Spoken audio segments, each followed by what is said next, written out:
Sir ఏమని అన్నాడు అప్పుడే ఇంటికి పోయి మా సార్ గాడు కొట్టిండు సార్ కూడా కాదు, అప్పుడే చుట్టాలను వాళ్ళని నీళ్ళు వేసుకొచ్చి అందరి ముందర సార్ని ఇచ్చేయాలి. రియల్గా చెప్తున్నా, ఎన్ని ఇన్సిడెంట్లు చూస్తున్నాం. టీచర్లను పోయి పేరెంట్స్ వాళ్ళు వీళ్ళు పోయి కొట్టేస్తున్నారు. ఏం దరిద్రం రా నాయన ఇది. రియల్గా చెప్తున్నా, మీ సారు నిన్ను కొట్టినా కూడా, రియల్గా నువ్వేమైనా తప్పు పని చేసి నువ్వు కొట్టినా కూడా నువ్వు ఆ విషయం మీ ఇంట్లో చెప్పకుండా నీ ఫ్రెండ్ గారు ఎవడో మీ ఇంట్లో చెప్పి అరే మీవో నీ సార్ ఇష్టం వచ్చినట్టు కొట్టిందంటే అప్పుడు మీ అమ్మ నాన్న అరే నిన్నెట్లా కొడతాడు రా పా సార్ని అడుగుదామంటే అప్పుడు చెప్పాలి మీ అమ్మ నాన్నకు, అమ్మ నాన్న మీరు ఎట్లా కొడతలేరు, దారి తప్పుతున్న నా జీవితాన్ని దారిలో పెట్టడానికే కొట్టిడు మా గురువు, ఏం కాదు నేనే బాగుపడతాను చెప్పండి మిత్రమా, నేనే బాగుపడతాను చెప్పండి.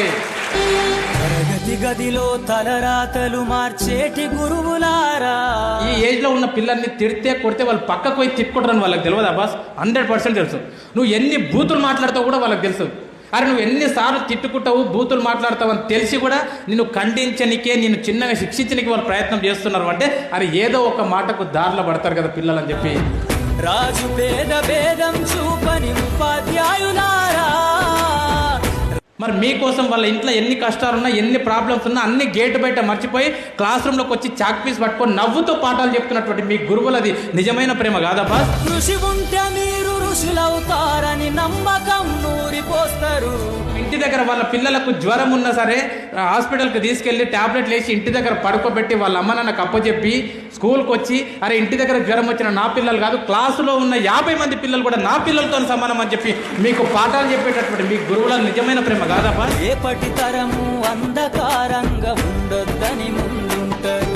ఇంటికి పోయిన తర్వాత కూడా నువ్వు చిత్తు రాసిన, నువ్వు టైం పాస్కి రాసిన ఎగ్జామ్ పేపర్లు అన్ని ముందలేసుకొని అరే రమేష్ గారు చూడు ఎట్లా రాసిండు, అరే శ్రీలత చూడు ఎట్లా రాసింది, అరే వీడు చూడు ఎట్లా రాసిండు, అరే వాళ్ళ పెళ్ళం పిల్లల మధ్యలో కూర్చొని కూడా పేపర్లు దిద్దుకుంటా ఇంట్లో కూడా నీ గురించి ఆలోచన చేసే దేవుడు బాస్ గురువు, దేవుడు గురువు.